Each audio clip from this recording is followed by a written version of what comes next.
Hi, I wanted to talk about religious OCD today because I think we haven't covered it in many videos. So I thought I would bring that angle. Also, me being someone who is fairly religious as well, I would bring that perspective on this channel. I've also been someone who has had like fairly religious tinted themes at sometimes in the past, so this would be a good conversation to have over here. Before I go on, please subscribe, like this video, comment below, interact with us, talk to us, and yeah, if you're interested in our coaching services, then please email phil at ocdrecovery.com or info at ocdrecovery.com. So I thought I would bring this conversation out through tackling some common questions that are asked in the context of religious OCD, and then build the conversation from there, and going into the different fears and compulsions and perspectives that you can look at over here. The first thing from the get go is, do I have to give up my religion to recover? No, you don't have to. Again, I'm fairly religious, I'm recovered. So, both things, rational thinking, acceptance, and religion are compatible. So, you don't have to give up that belief. That's important to know, like, as a on the first instance. But if you are constantly looking for proof that you won't give up religion by the end of the recovery journey, then you're trying to seek reassurance constantly. So, getting comfortable with that feeling of like, oh, but like, what is, like, am I losing this, am I losing that, you'll have to go through that transition period of like feeling like, no, I don't want to lose it. You're not losing it, you're just tweaking the way how rigidly you are holding it, because holding it so rigidly is actually going to make you quite anxious, not going to make you feel great in life, right? Number two is, can I pray OCD away? No, you can't.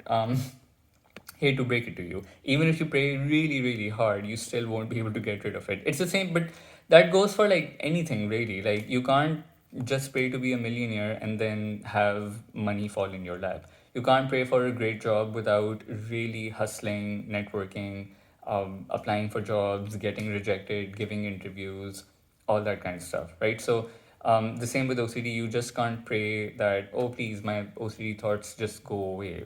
You'll have to put in the difficult work for it as well. And yeah, it feels really uncomfortable, especially if you are, because with religious OCD, the element of chronic guilt and shame is very common. So withstanding that feeling of chronic guilt and shame and feeling like you are a horrible person, just like with any other theme as well, even if it's not religious OCD, it's really important to then let yourself go through those feelings as well. But more on that later. Can praying be compulsive? Yes, it can be. And how, you ask? Because how can praying, which is something so good, how can that be compulsive, right? Again, that's a common question that people ask. Well, you really have to also then think about the fact that how much is like compulsive praying making you happy, right? Because it ends up actually making us so miserable and so anxious all the time and so fearful all the time. And that's really not a good call in that sense. So you'll have to cut back on that, even though it might feel like, wait, why am I cutting back on praying? Because praying is the one thing that is good. Sure, but also right now it's fueling the cycle as well. You don't have to get rid of praying, but you have to cut back on the over extra that you're doing. It's the same as during COVID when people were washing their hands like for twice or for 20 seconds, whatever the recommendation were. But instead of doing that, they were doing it like three, four, five, six, seven, and like a million times that way. So it's the same way over here as well. Even within religion, it's an interesting then topic that shows up, because even within religion, there are aspects and interpretations of it that suggest that suggests a very mental health aspect narrative within religion too, it because it really encourages taking care of yourself and looking after yourself, because that's also important to live through this world in a good, stable, healthy fashion, right? So for you over here, cutting back on compulsive praying is what's going to get you in a better place. And a better place means informing all aspects of your life with a more healthy, balanced, peaceful approach in life, right? Will I go to hell? I don't know. Nobody knows, right? Because again, completely up to uncertainty. Because uncertainty is built into the fabric of having faith and believing in religion, right? Because you cannot physically prove that God exists, but there's blind faith on God, right? You feel certain about it that God is there, right? So, but the uncertainty element is still very much woven into religion or believing in religion, right? So, in terms of hell, there is a certain amount of surrender that you will have to do, because obviously you, no matter how much you pray, no matter how many good deeds you do, you still cannot have absolute control over the situation. You can influence the outcome, sure, but you cannot control. And there's a difference between trying to control the outcome and trying to influence it. It's the same between like a must and a preference that we have. So I'll give you the example of my parents and my aunts and uncles. They do the mandatory prayers, they do the regular standard prayers, and they also try to do like good deeds in general, right? But whenever they've talked about like of the afterlife, right, or whenever they've talked about heaven or hell or what will happen in the end, there's this element of like, well, I hope God like puts me in heaven, right? There's that element. So they have surrendered that decision to God, and they have accepted that they don't have control over it, right? So they know they can influence it, but they cannot control the outcome. So, and it's difficult to like find that balance where you're not trying to over control it, but again, just from a mindset perspective, you'll have to accept that number one, you cannot control that situation, and number two, there is a great element of uncertainty over here that you'll have to start getting comfortable with. So, like with these rigid religious beliefs, and again, not just like with religion, that this goes for any beliefs that we have with any theme, really. The rigidity of it is what's making us miserable and anxious and fearful all the time, right? And we're making religion a cage rather than something where we can be a bit more flexible. And that's where, I mean, when you're putting religious rules on yourself as this has to happen, otherwise, like, I'm a horrible person, the eventual outcome will be horrible, then you're not really like bringing approaching religion with ease, calmness, and peace. Then you're making it this like very frightful place to be, and that's not what it is. And at least with my own like journey with religion itself, not religious OCD, but religion itself, there was this like, I really had to also see what I was being taught about religion from various sources, right? So from school, from family, and from like my informal surroundings, I was being taught this very black and white version of religion, and it was a very fear based and fear induced version of religion as well. And that's where I also realized a lot of my chronic guilt and shame was being fueled from, because I was constantly thinking I'm a horrible person. I like, oh my God, like I've done this bad, I've done that bad, and it's I need to change this, I need to correct this, I can't make this mistake and that mistake. And when I, in my teenage years, when I was trying to explore like religion on my own terms, I also saw how much flexibility there is in it. And so you might read in like one of the religious texts that doing this, like for example, he who cheats shall go to hell. Random like quote that I'm thinking of, because like I'm sure in somewhere in some religious text it says that said something of like at least something like similar to that. And but then you read other parts of like religious texts and you see that, oh, like God is very merciful and human beings are thought of as fallible, and there's room for forgiveness, and God is very generous with his love and kindness. And then you also see examples of people who did bad deeds but were still forgiven and sent to heaven. Then it's just like, wait, so where is the exact like line of it? And that's what has been like the age old question as well with religion. Like these are the age old questions that have been debated and are still debated to date, because there's no like guaranteed strict black and white format. It is based so much of real life situations, and so much of religious texts are also based off of interpretations. That's why there are so many various forms of beliefs even within one religion as well, right? Because it's based off of interpretation, discussion, conversation, and coming to it through a process of, I think, what who was it, Aristotle, I think, where, but I'm forgetting the, no, not Aristotle. It was someone else. I'm completely forgetting the name.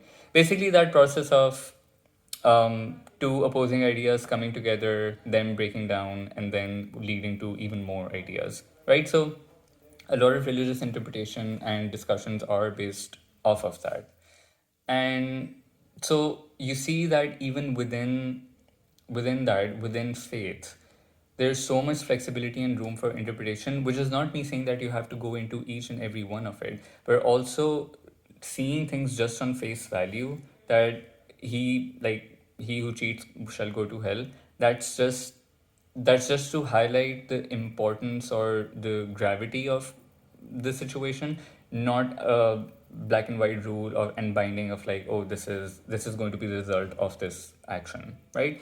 Again, interpretation is like a big part of religion as well. So the reason I'm highlighting this is because when people then say, no, but religion says this, but religion says that, no, but I read this about this, and that prophet said this, like, then that you really have to see the context behind those situations as well, and you really have to read into like the overall picture of what happened or didn't happen, right? And correlated with other teachings and other things that like religious texts have said. So there's a lot of, again, like my essentially what I'm trying to highlight is that there's also so much flexibility within it, and which is not coming from a place of reassurance. It's coming from a place of not taking things on face value, just as again, once a cheater, always a cheater. That's not from religious texts. That's a like modern day concept, and that's also very black and white. Like, why are you just like sentencing someone for like unpleasant and bad actions they've done in the past? Maybe they have changed as a person, and those black and that kind of like black and whiteness of beliefs is exactly what we're trying to look at, right? And trying to break those things down when we're trying to change our perspectives about things.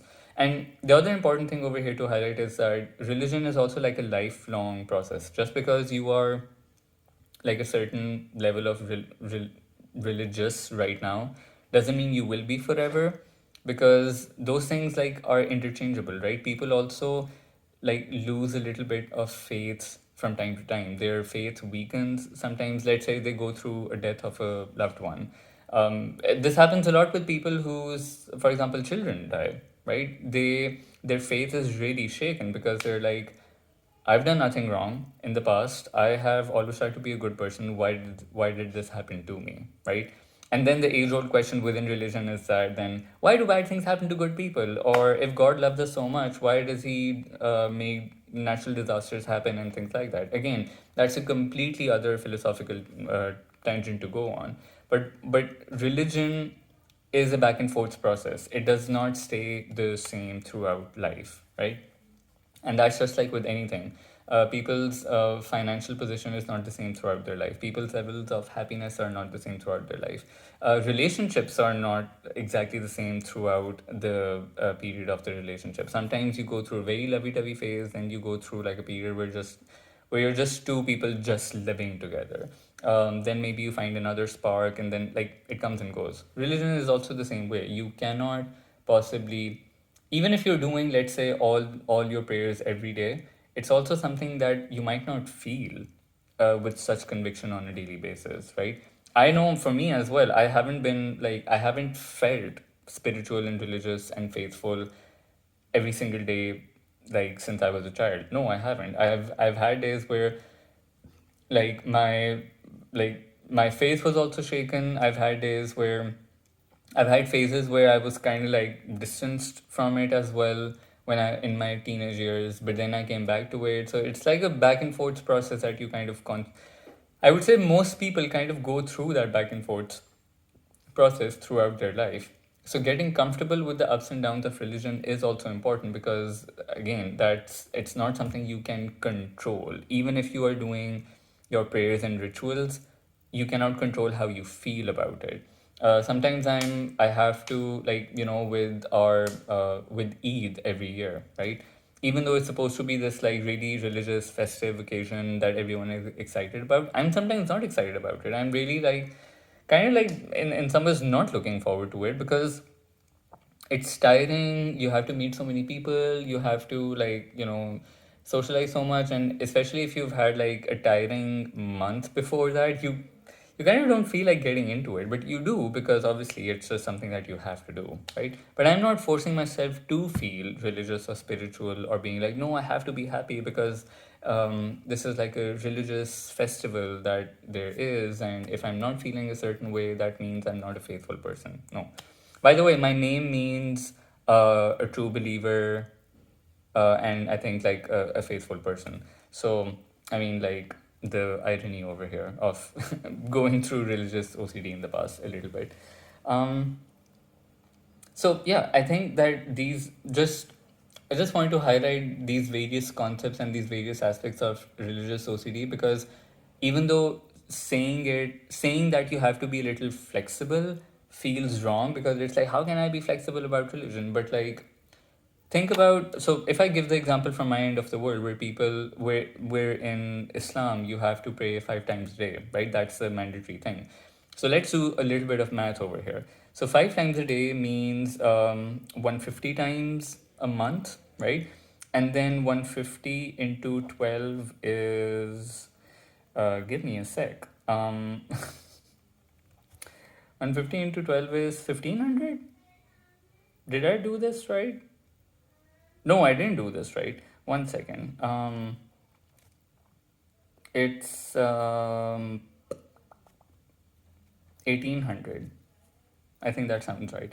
Okay, so 1800 is you. So you pray 1800 times a year, then, right?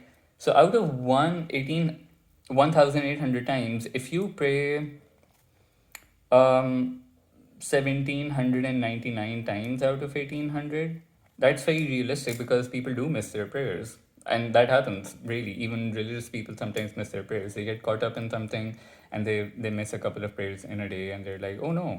um, or even if you boil it down to, even if you cut down more and you're like, okay, you missed 50 prayers a day, so 1750 prayers out of 1800 times 1 year. And then if you multiply it even further, 18, like if you do it 2 years, 3600 prayers in total, and you've prayed what, like 3200 times maybe. I mean, that doesn't have to be that rigid. It doesn't have to be rigid in terms of like, if you've missed like 10 prayers in a year, you're like the worst person on planet Earth, right? So, because the reason I'm also taking it a little in an aerial view and giving a larger picture is because on a daily basis, we're considering every single second as like a life or death matter. Every single second is like, oh, this second is my decision or God's decision to put me in heaven or hell is dependent on my decision in this one moment.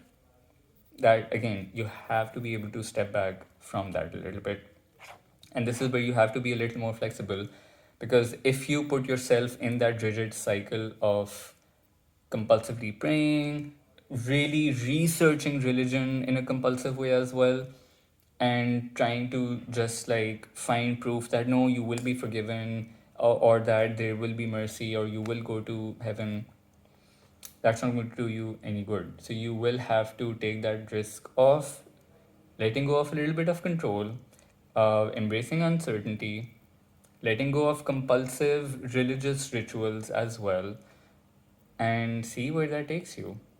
And look into the flexibility of just having different perspectives, even within religion, because there's no one singular perspective as well. So yeah, I just thought I would cover some of those aspects, some of the things that have helped me, and some common questions that come up with this theme. But let me know what you think, and I'll see you guys with another video very soon.